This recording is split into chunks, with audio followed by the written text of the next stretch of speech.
그들은 방사능이 너무 강해서 시험 비행만 해도 자기 나라를 오염시킬 미사일을 만들었다. 그것은 시작에 불과했다. 보트 슬램, 초음속 저고도 미사일, 핵탄두 미사일이 아니었다. 핵추진 미사일이었다. 탑재 원자로가 공급하는 램제트 엔진이 이 미사일을 나무 꼭대기 높이로 소련 전역에 밀어넣고 여러 표적을 차례로 타격하게 되어 있었다. 그리고 탄두를 모두 소모한 뒤에도 미사일은 계속 날아갔다. 방사능을 흘리면서 결국 적국 어딘가에 추락할 때까지. 문제는 여기서 무너졌다. 시험할 수가 없었다.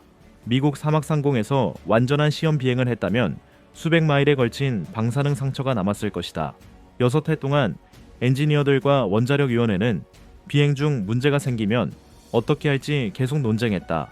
누구도 좋은 답을 내놓지 못했다. 프로젝트 플루토는 1964년에 취소됐다.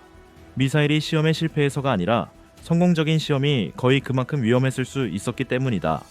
노스 아메리칸 항공에는 좀 더 전통적인 방식의 광기가 있었다. 그들의 SM-64 나바오는 마하 3순항 미사일이었다. 발사대에서는 로켓으로 가속하고 이후에는 램제트 동력으로 모스크바까지 날아가는 미사일이었다. 개발 기간 11년, 1950년대 달러로 7억 달러 이상, 11번의 시험 비행 중 9번 실패. 프로그램의 별명은 절대 못 간다 나바오였다. 성공적인 전투 비행 경로를 한 번도 완수하지 못했다. 하지만 그 엔지니어들은 관성항법과 초음속 공기역학을 배웠고 이는 레드스톤, 토르, 그리고 결국 아폴로로 곧장 이어졌다. 그 시대의 최악의 전략 미사일은 우연히 가장 중요한 기술 학교 중 하나가 되었다. 그 다음은 스카이볼트였다. 그리고 이것은 동맹 하나를 거의 깨뜨릴 뻔했다. 더글러스 GAM-87은 B-52의 날개 아래에 매달도록 설계된 공중발사 탄도미사일이었다. 폭격기는 표적 상공까지 날아갈 필요가 없었다. 안정거리에서 발사하고 돌아서면 됐다. 영국은 이 개념을 너무나 마음에 들어해서 자국의 핵미래 전체를 그 위에 세웠고 스카이볼트가 노후한 V 폭격기들을 1970년대까지 유효하게 유지해줄 것이라 기대했다. 1962년 케네디 행정부는 5차례 연속 시험 실패 뒤 이를 취소했다. 영국 관리들은 나소의 기자회견장에서 그 사실을 알았다. 낙진은 방사능이 아니었다. 외교적 낙진이었다. 런던은 허둥댔고 결국 스카이볼트를 잠수함 발사 폴라리스와 맞바꾸었다. 제대로 작동한 적 없는 미사일 하나가 이후 30년 동안 영국 방위 정책을 다시 짰다. 그리고 마지막은 콘베어 파이 웨킷이었다. 원반, 문자 그대로 비행 접시 모양의 방어 미사일로 B-70 발키리 폭격기를 날아오는 소련 로켓으로부터 보호하기 위해 설계됐다. 논리는 실제로 타당했다. 원반에는 선호되는 앞쪽이 없으므로 먼저 방향을 돌리지 않고도 어느 방향으로든 기동할 수 있다. 하지만 고고도에서 초음속 원반을 제어하는 문제는 아직 누구도 해결하지 못했다. 그리고 B-70 자체가 취소되자 파이 웨킷도 함께 사라졌다. 결코 존재하지 않을 플랫폼을 위해 만들어진 무기였다. 다음 질문은 같은 돈과 같은 야망이 더 나은 것을 만들어낼 수 있느냐였다. 이번에는 함대를 위해, 요격을 위해, 그리고 상대의 미사일이 도착하기 전에 막기 위해서였다. 소련 폭격기에 대한 해군의 답은 이론상 단순했다. 쏘기 전에 죽인다. 실제로는 이 말이 200마일 떨어진 표적에 닿을 만큼 크고 스스로 찾아갈 만큼 똑똑하며 겨우 실을 공간만 있는 항공모함 기반 항공기의 날개 아래에 매달 수 있을 만큼 작은 미사일을 설계한다는 뜻이었다. 벤딕스 AAMN-10 이글이 바로 그 미사일이었다. 이는 전문적인 저속 항모 탑재 플랫폼인 더글러스 F-6D 미사일리어와 짝을 이뤘다.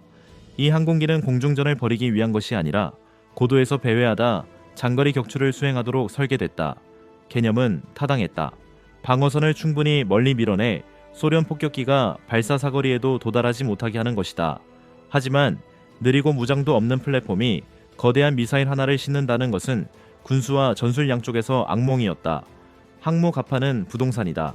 미사일리어가 차지하는 자리 하나는 전투기 한 대가 들어갈 자리였다. 해군은 사거리보다 유연성을 택했고 이글은 설계도 밖으로 나오지 못했다. 같은 시대에는 타이폰도 나왔다. 제너럴 다이내믹스와 벤딕스가 각각 개발한 두 변형, 림50과 림55였다. 그리고 이것은 훨씬 더 야심적이었다. 하나의 함상 시스템이 수십 개의 표적을 동시에 추적하고 여러 거리에서 교전하며 대부분의 해군 함정이 물리적으로 전력 공급이나 냉각을 감당할 수 없는 위상 배열 레이더를 사용하는 구상이었다. 타이폰의 개념은 본질적으로 20년 뒤 이지스 체계가 된 것과 같았다. 다만 1960년대 최는 그것을 안정적으로 작동시킬 전자장비가 아직 존재하지 않았다. 부품을 시험한 함정들은 과열되고 고장나고 엔지니어들이 따라잡을 수 없을 만큼 빠르게 정비 예산을 먹어치웠다. 해군은 착지할지 알 수 없는 거대한 도약 대신 기존 체계의 점진적 개량으로 방향을 틀었다. 그러다 위협이 바뀌었다. 폭격기가 아니었다. 미사일이었다. 핵탄두를 실은 대륙간 미사일이 대기권 위에서 내려왔고 그 속도는 이전의 모든 방공 체계를 박물관 전시품처럼 보이게 만들었다. 웨스턴 일렉트릭이 만든 나이키 주스는 대륙간 탄도미사일을 격추하려는 미국의 첫 진지한 시도였다. 작동은 했다. 제한된 시험, 이상적인 조건에서만. 하지만 실제 소련의 공격은 예측 가능한 궤적을 따라 깨끗한 탄두 하나가 날아오는 방식이 아니었을 것이다. 수십 개의 탄두가 수백 개의 기만체에 둘러싸여 동시에 도착했을 것이다. 나이키 주스에는 우주 가장자리에서 진짜 탄두와 풍선을 확실히 구별할 방법이 없었다. 그리고 미국 영토 상공에서 핵 요격체가 폭발한다는 사실 자체도 명백한 위험을 안고 있었다. 육군은 배치를 원했다. 과학자들은 계산이 맞지 않는다고 말했다. 과학자들이 이겼다. 이 장의 마지막 체계는 냉전의 다른 끝에서 나왔다. 거의 30년 뒤 문제가 폭격기나 날아오는 미사일이 아니라 소련의 정밀 타격에 대한 미국 지상 발사 대륙간 탄도미사일의 취약성이 되었을 때였다. MGM-134A 미지트맨 소형 대륙간 탄도미사일은 단순한 해결책을 제안했다. 미사일을 이동식으로 만들자는 것이다. 어떤 적이든 충분한 정확도로 겨냥할 수 있는 고정 사일로 대신 미사일 하나를 강화된 수송 차량에 싣고 계속 움직이는 방식이었다. 고정 주소 없음, 쉬운 표적 없음. 개념은 작전적으로 깔끔했다. 현실은 핵무기가 무장 호위 아래 공공도로를 달리고 분산 경로는 끊임없는 조율을 요구하며 정비 기반 시설은 수백 마일에 걸쳐 모든 발사 차량을 따라다녀야 한다는 것이었다. 프로그램이 성숙 단계에 이르렀을 때 냉전은 끝나가고 있었다. 소련의 선제 정밀 타격 공포를 중심으로 설계된 무기는 빠르게 사라져가는 문제에 대한 해결책이 되었다. 의회는 1992년에 이를 취소했다. 영국은 진짜 산업 기반, 진지한 엔지니어들, 그리고 워싱턴에서 모든 것을 빌려오지 않고도 핵 보유국으로 남아야 한다는 정치적 필요를 가지고 미사일 시대에 들어섰다. 없었던 것은 지리, 예산, 그리고 그 모든 것을 제대로 작동시킬 시간이었다. 블루스트릭이 가장 진지한 시도였다.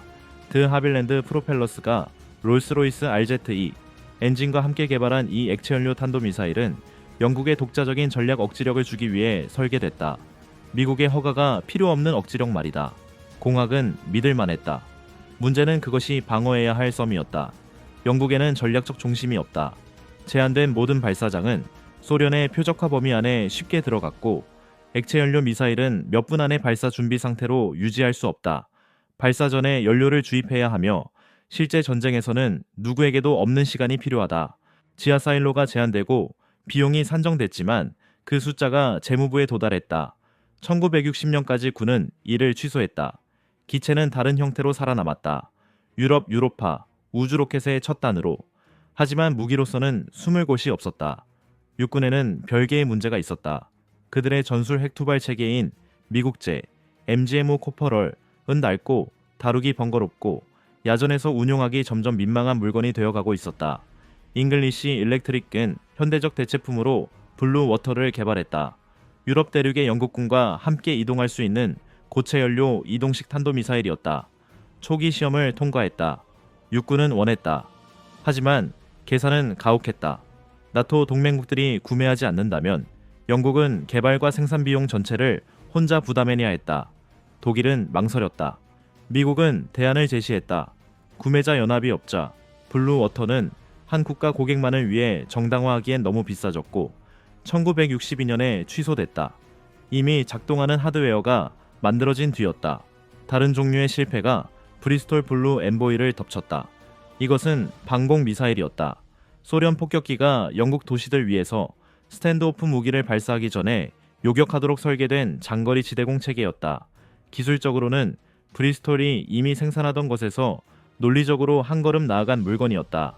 하지만 냉정히 영국 국방 문서 중 가장 중대한 동시에 널리 비판받은 문서 중 하나인 1957년 국방백서는 유인 폭격기가 저물어가는 위협이며 미래 방공은 다른 형태를 우선해야 한다고 선언했다.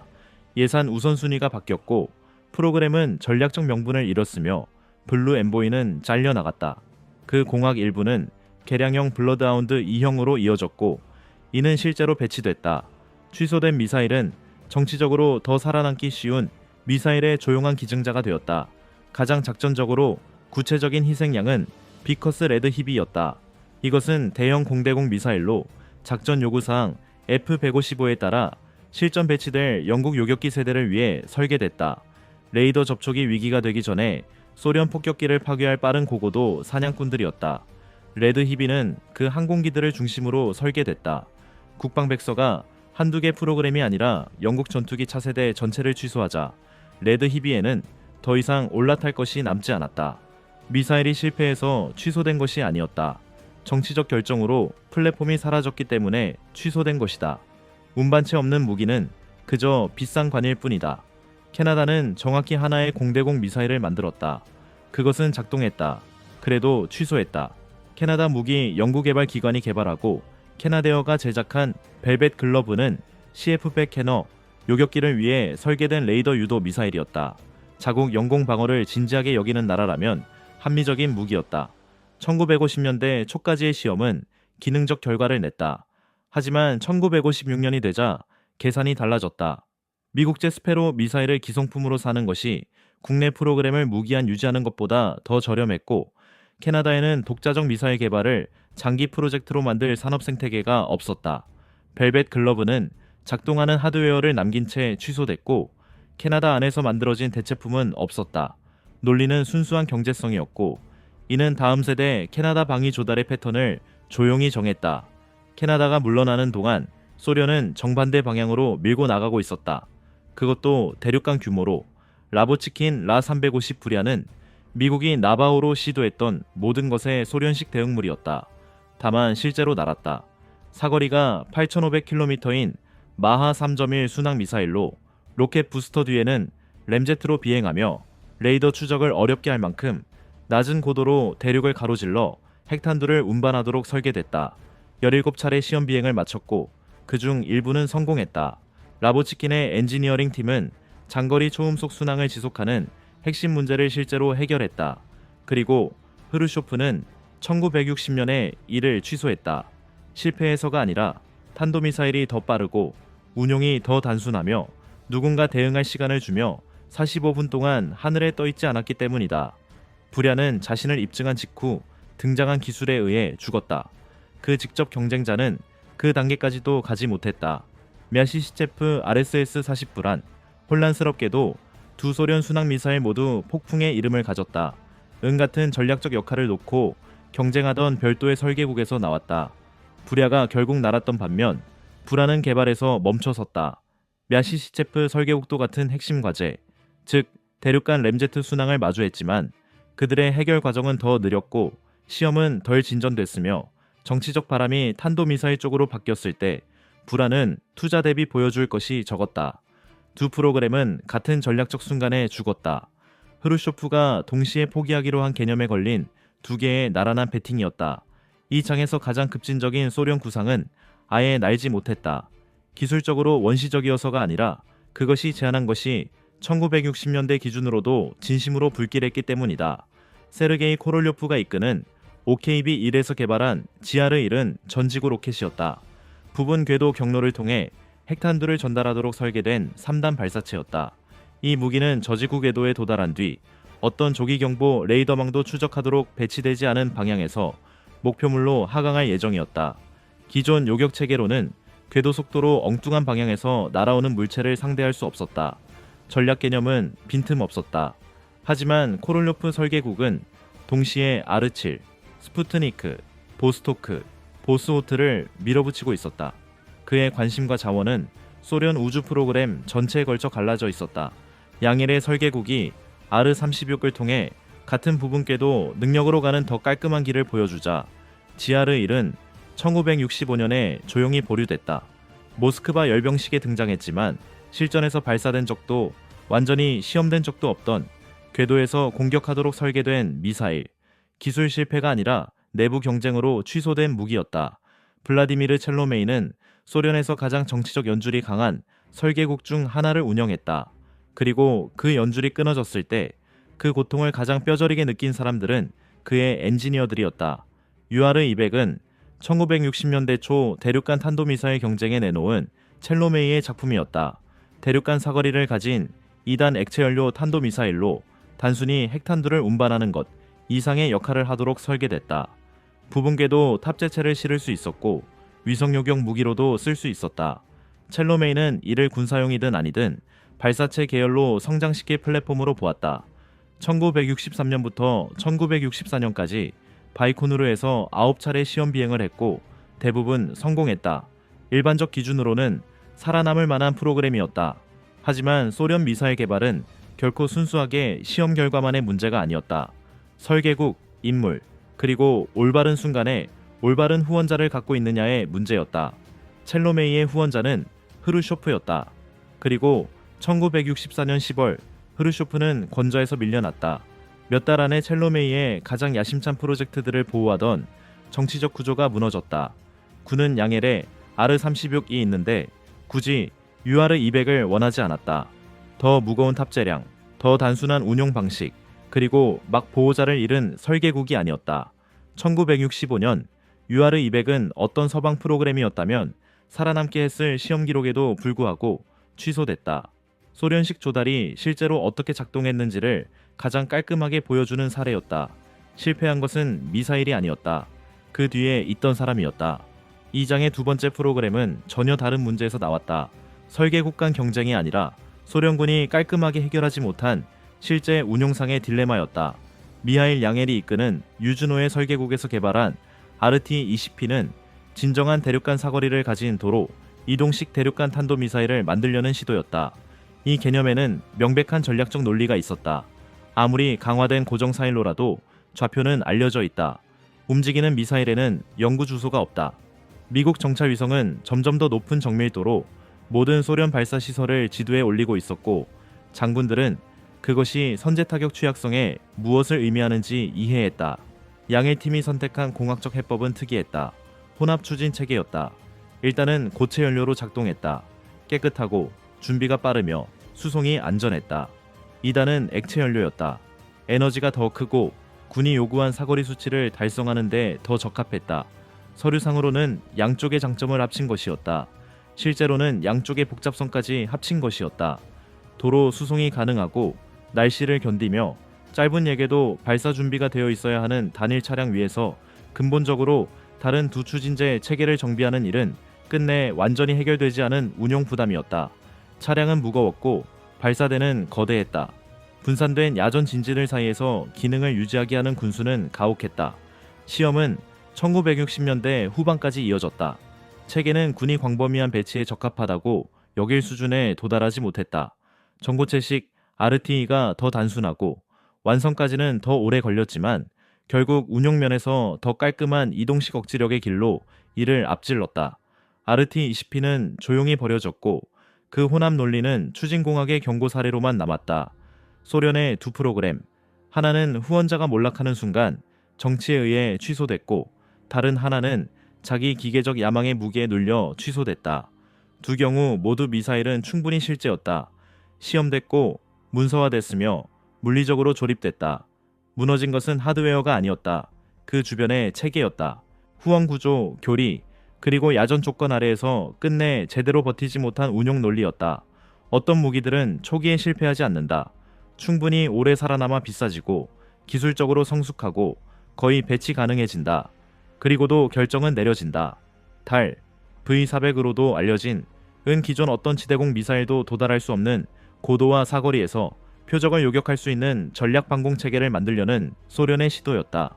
1950년대 후반부터 1960년대까지 라보치킨 설계국에서 개발된 이 체계는 소련 방공 계획가들을 잠 못 들게 한 위협을 중심으로 설계됐다.